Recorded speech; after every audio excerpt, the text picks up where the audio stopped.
Episode 2. It's a lot colder today than the last one. Hey, yeah. How you feeling? I'm feeling alright. It's Wednesday morning. Yeah. 7 o'clock, 40 degrees about, and the temperature took a significant drop, I'd say yesterday. Yesterday was pretty cold as well. Yeah. So, yeah, we're adjusting, and after a summer and fall of pretty warm weather, it's back to adjusting to the cold, but yeah, it's nice. Luckily it snowed a little, but I don't have to adjust my workout. The field that I want to do my fartlek on is pretty clear. Yep. The workout is 6 times 5 minutes fartlek, about threshold effort, so maybe like 10K to half marathon effort, and the recovery is 2 minutes jog. It's just a good grass fartlek. I really like doing these type of workouts, especially in the middle of triathlon training. Yep. And we've got 2.5 weeks till the next tri race?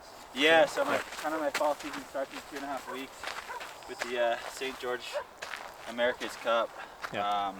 So it's Olympic distance. So Okay. yeah, that's gonna be a really good race. Yeah. Yeah, sure. It's gonna be a really good race. There's a lot of young talent there, some really good swimmers. Yeah, I don't want to take it.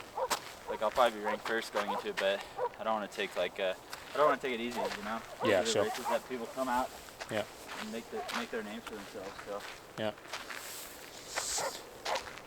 And shortly after that, there's another race in Abu Dhabi before a bit of a break till the US Half Marathon Champs. Yeah, so a week after that, or not even 6 days, Yeah. on November 5th, I think, is the Abu Dhabi the World Triathlon Series. Okay. That'll be a really big race, like stacked field, lots of travel, lots of good competition. It's a sprint distance, so yeah, it's gonna be really fun. It's the first sprint distance World Triathlon Series I've done since last year in Hamburg, so I'm excited. Yeah, sweet. So today's, how many by 5 minutes? 6. 6 by 5 with 2 minutes between. In the between, will you float or will you jog? Will you walk? I just jog easy. Just jog. Yeah. Yeah, cool. It's a bit of a cross-country loop. Yeah. Yeah. This is one of the harder places to train. Yeah. In Boulder. It's a K-loop. K-loop about, I might have to adjust it a little with the snow last night, so it might be more like 800 for me. Okay. But I don't even look at my time. I mean, I've done this workout, and you're averaging, like, even on the ons, you're averaging over 5 minute pace, but I've done it, and you come out and you have some really good races. It's just really hard running. Yeah. It's bumpy grass. For me, it works on my like stabilizing muscles as well. There's some turns and you have to get back up to speed, so it works on kind of that explosive power in the middle of a threshold workout. So I think it's really good, and it's on soft grass, so I'm gonna recover from it a lot faster than I would if it was on like a cement road. Yeah. Running 4:30s. So yeah, I mean, I think it's a really good workout. Yep. We'll see. I want to do a lot more grass sessions. Okay. In the next couple months and see how it goes. Okay. One thing I've been thinking about a lot lately is just these super shoes and the training that you can do in them. And I think a lot of people are saying you recover quicker, and that might be true, but I also think there's a negative effect. You know, you're not using, like, they save your calves, but it also means you're probably not using your calves and your feet muscles. So I don't know. I don't like to train in them outside of some really key workouts. And I think that if you do a workout on this grass field or, you know, really soft trail, like, it'll save your legs in the same way. Yeah. I mean, the issue is you have to swallow your ego because you're going to be running a lot slower. But Not good for the Strava splits.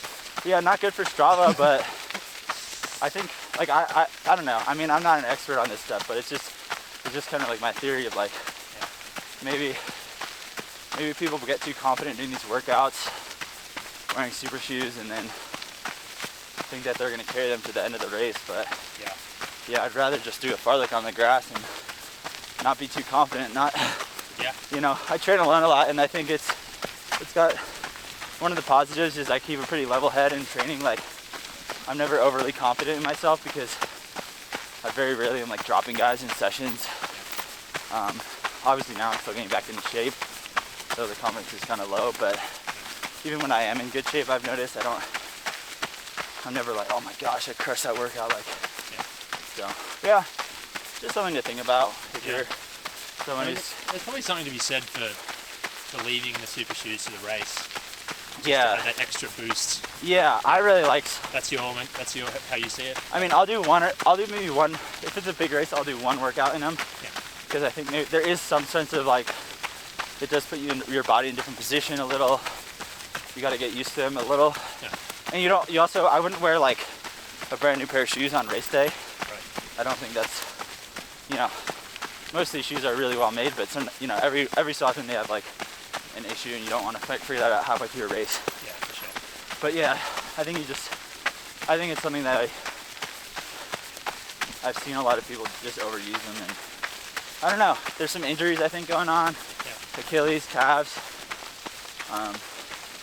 So I don't know, I would just be careful. Like, I'm not saying never use them. I'm not saying never go out and use them, but just be careful. Like, they're a tool, like anything else. It's a tool. It's a training tool and a racing tool. Okay, so we're going to start over here. Yeah, I'll probably start at that lacrosse goal. Goal.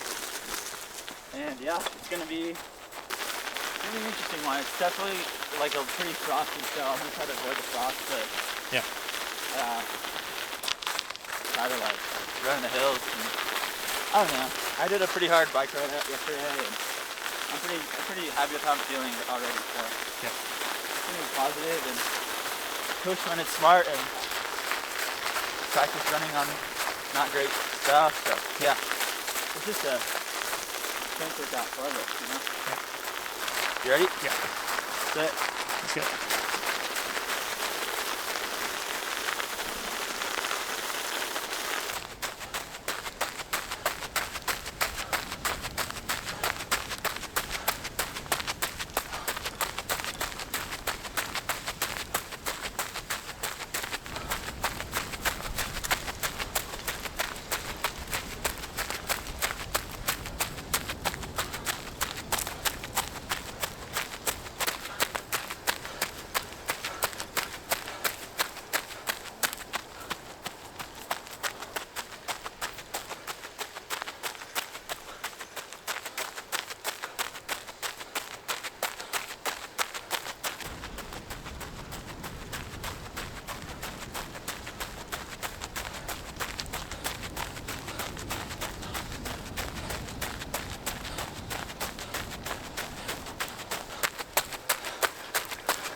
It's a tough loop, Yeah.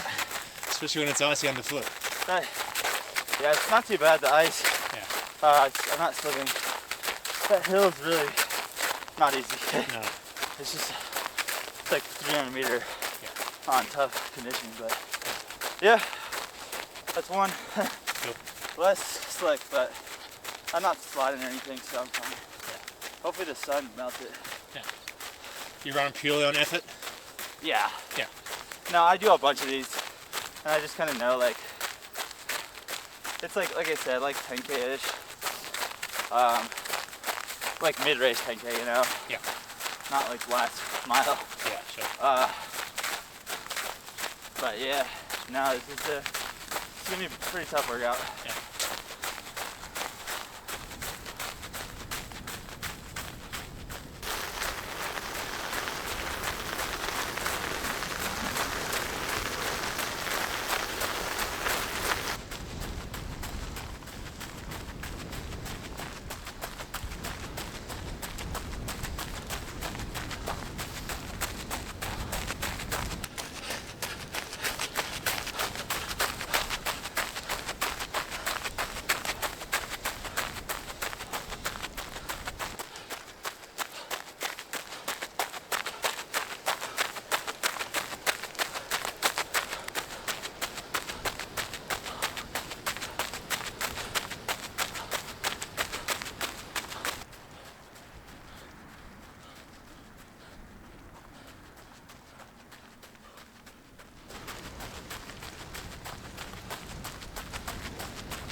a fartlek within the fartlek. Yeah. That hill. Yeah, that's. And you made the hill even longer by looping around Yeah, further that time. But it's good. Yeah. It's weird because I can recover on the downhill, but I feel like I'm like closer to, all out on the uphill. Yeah. Number three. Number 3. Starting to warm up. Yeah.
Grab that water.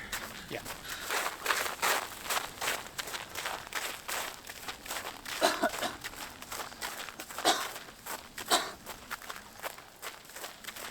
Give me a dog. I'm gonna start my next one right here. Okay. So Sounds I good. can leave my stuff. Yeah. Thumb definitely hurt. That's halfway, so ready to go. Yeah. The hill's getting harder, and the downhill's getting harder to run fast because I'm like, I feel like if you're running a good effort, I can run the downhills fast because I'm not extending myself. So Yeah. and I could really focus on that form. So yeah. Just water or electrolyte? It's just electrolytes with a little carbohydrates. Not more, it's just a morning bottle.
Finish on the hill.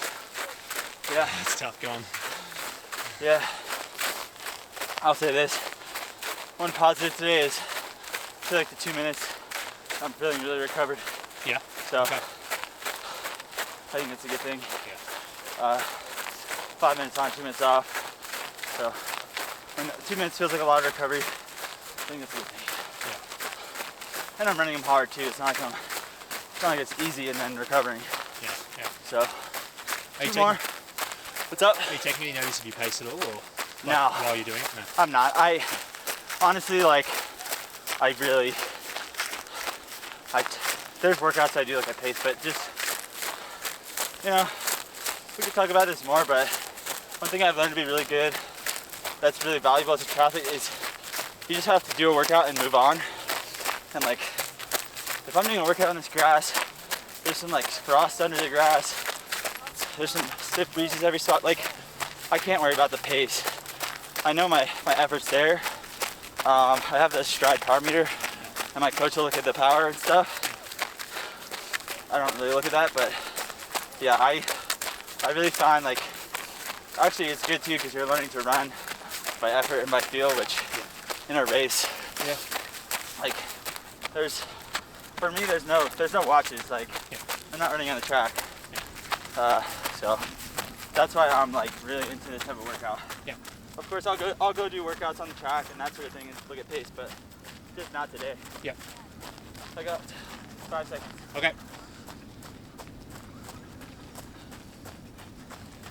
Yep.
Straight to a swim workout after this too. Yeah. It's 8. I'm trying to be in the pool by 9. Okay. So. Ride today as well, or just run, swim? Yeah, I got a ride. Yeah. And a lift. It's kind of a big day for me. Yeah. We're going to film one of the full days at some point pretty soon. Yeah. It'll be fun, yeah. Yeah, we got to get to. Obviously, the logistics of a run is a lot easier than bike and swim. Yeah. So we're working it out. Yeah. And yeah, I want you guys to check out some of the bike and swim workouts I do. Yeah. I know a lot of people think I just run because that's what a lot of my content is, but I actually biking is my number one thing right now, like training on the bike. I bike twice as much as I run, time-wise, so yeah. You guys, if there's anything you guys want to see, like just comment or whatever, or message me. The one thing that we're thinking about doing pretty soon is a 48 hour. Yeah, 40. I think 48 because there's a lot of 24 hours, but that, you know, anyone can train out for 24 hours. Yeah. So I thought maybe like 2 days would be pretty neat. Yeah. Maybe like one weekend. I got 20 seconds left, so. Okay. Or 25. Okay. So. Last one. Yeah, last one. Yeah. Wish me luck. Yeah. Up the hills twice. Yeah, it's definitely a tough loop. I mean, especially with the ice underfoot, but you're doing well. Thanks. 5. Okay. 3.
jogging easy on the cement feels so nice after just doing that whole 40-minute fartlek on the grass. Yeah. But So happy with that? yeah, I'm pretty happy. I was like, you know, you asked before if I was paying attention to pace. Yep. I didn't really pay attention to pace, but the one thing I did pay attention to is kind of like where I'd start and finish every rep, and I was kind of hitting the same amount of distance around the loop every rep, which I think is a good indicator of like consistency. For sure. And yeah, it's what time is it? I think it's 8:15. So yeah, it's 8 something, 8:15. So I have some practice in like 45 minutes. Yeah. Coming off yesterday, I did a group ride, stages group ride, in Boulder. So yeah, the volume's pretty high right now. What are your volumes over the 3? Run, swim, currently? So I've been pretty consistent with my run and swim of about 60 miles running. Okay. And 25 to 30K, or, well, 1,000 yards. 25,000 to 30,000 yards swimming. Probably like 27, 28. Okay. The biking, at my peak, I'll bike 14 hours a week. Okay. Which I did a few weeks, but I think I just think with that whole month off and I'm still building the fitness. So actually last week I reduced it a little. Yeah. And then this week I'll try to get back out there. Okay. So yeah, and I'm also lifting twice a week, which last year I wasn't doing as much. So that's one change I have in my program right now is just lifting and mobility every day. Yeah. It's something I'm really trying to work on, just being more a fluid athlete. I tend to be a little stiff and rigid when I'm running and biking and swimming, so. Will you up the run mileage before the half marathon chance? Yet to be determined. So we talked about Abu Dhabi. Yeah. Is kind of a month before. Yeah. And I'll see what I might. If I had to guess, I will. Yeah. Maybe do 75 miles. Cut back the biking and swimming a little. I don't want to be out of the water for that. Like I'm gonna keep swimming. Maybe like 20K. And biking, we'll see. Like I don't want to be out of triathlon training for that long. Yeah. I mean, part of the fun part of doing these run races is seeing what I could do as a triathlete, and if I'm just running, it doesn't really count. Yeah, totally. So, volume's pretty high. Not the highest I've ever done or anything, but really good for me. The intensity is there. I'm doing this strength workout once a week, and a shorter speed workout running once a week, and a long run, and then biking is kind of, it's been a lot of strength sessions on the trainer, which really I find makes you strong. But yesterday I got out for the first group ride of the season for me, which is really, it's really nice. For the like you do all these trainer workouts and just intervals on a trainer, and your power's a little lower, and it's hard, and you kind of get like, I was like, oh my gosh, I'm not in good shape. I'm not gonna be ready to go for Abu Dhabi. But then I did the group ride yesterday with some pretty strong dudes, and it was just like, it's such a confidence boost to like, and just a reminder of doing that trainer, the trainer intervals really do work for me. So I'm just really happy with my bike yesterday, and then my swim's coming along too. I'm not at peak fitness in any of the three, but yeah, like I've been working on some stuff in the pool. Maybe we could talk about it in other videos, but just working on my technique, and after the Olympics, it's a good time to. I'll go on your left. I'll go this side. I think it's a good time to kind of, or like any big, most people watching probably not going to the Olympics, but any big race or goal, maybe your college or high school in your season, it's like at the end of the season, it's really good to kind of like strip back. And one thing I love to do is just on the plane ride home, after one of these big races, I just make a list of like everything that I can do better, everything I can improve on. And yeah, I just had a giant list, and I went over it with my coach. This is after the Olympics. Yeah, this is after the Olympics. He gave me a few weeks to kind of like make the list. You know, obviously the Olympics is the big one, so you want to even take longer than just a plane ride. And I just stripped back everything I did, what I did well, what I did poorly, and I just, you know, I have a lot to work on, which is a good feeling, you know, because if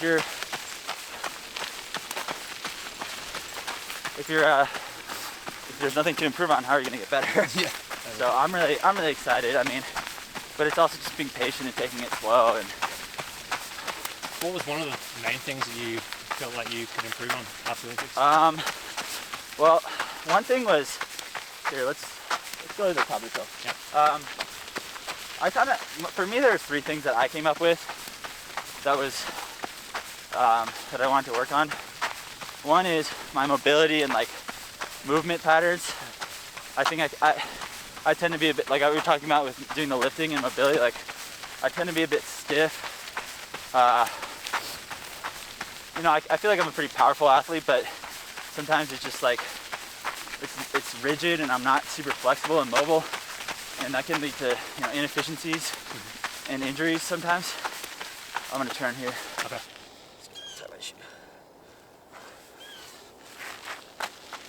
The next, the number 2 thing I want to work on a lot is experience. Racing experience. I mean, at the end of the day, you know, 2021, that was kind of my 3rd season as a triathlete, because 2020, you know, I had 1 race. Yeah. 1 race, or I guess 2 races ITU. 1 that I finished. Yeah. And it was just kind of a lost season. And I mean, I got a lot fitter and I got a lot better, but I didn't get that experience. And that's just like,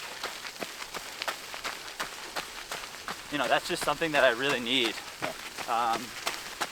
You know, biking, you know, I've trained really hard on the bike and I've gotten a lot better. But just like that race, you know, getting out of the water onto the bike, you know, a high stakes race is just a lot different. You know, it's like doing a run. There's a lot of guys that are doing run workouts and not race to their fitness. Yep. And I feel like that's a little bit where I'm at on the bike in triathlons. Okay. And then the last thing for me, and I have a way bigger list, but this is just the stuff that I came up with immediately. It's just rest and recovery. Okay.